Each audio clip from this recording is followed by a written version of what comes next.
అవుతాయి. వీళ్ళు రాత్రిపూట్ల కూడా మేలుకుని మందు తాగేదానికంటే రాత్రిపూట పడుకుని నిద్రపోతారనమాట. కాస్త రిలాక్స్ అవుతారు. కాకపోతే అక్కడ ఉన్న పారిశుద్ధ్యం ఇట్లాంటి పడక వంశీ లాంటి వాళ్ళకి కొన్ని ఇబ్బందులు ఉంటాయి కొంత. బట్ కొన్ని రోజులు పోతే అలవాటు పడిపోతారు.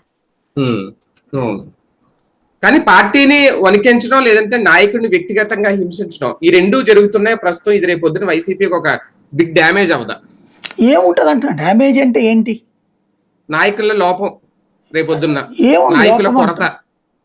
ఎందుకు కొరత? వాళ్ళు ఏమైనా వెళ్ళిపోతున్నారా? ఎక్కడికి పోవట్లేదు కదా, వాళ్ళు అక్కడే ఉంటారు. ఇంకా మరింత స్ట్రాంగ్ గా ఉంటారు జగన్ కోసం.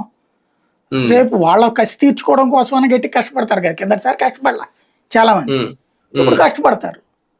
అంతమించి ఏం లోపం ఉంటుంది అందులో? ఇక్కడ ఏ లోపాలు లేవు, ఏ పాపాలు లేవు.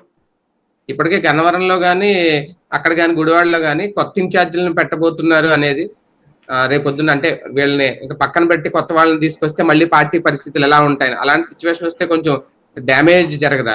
ఎవరు పెట్టారు అసలు ఆ ఊహలు? ఎందుకు? జగన్ వాళ్ళని తీసేసి వేరే పెడతాను అనలేదు కదా. అవును, పెడతానంటే అప్పుడు ఆలోచించాలి. అంత సీనియం ఉండదు నాకు తెలిసి. ఫైనల్ గా జగన్మోహన్ రెడ్డి గారిని వణికించేలా ఉంటున్నాయా అనుకోవచ్చా సార్ ఈ అరెస్ట్ లో? ఆయన ఎక్కడైనా వణుకుతున్నట్టు ఏమైనా కనబడిందా? ఆయన నన్నే అరెస్ట్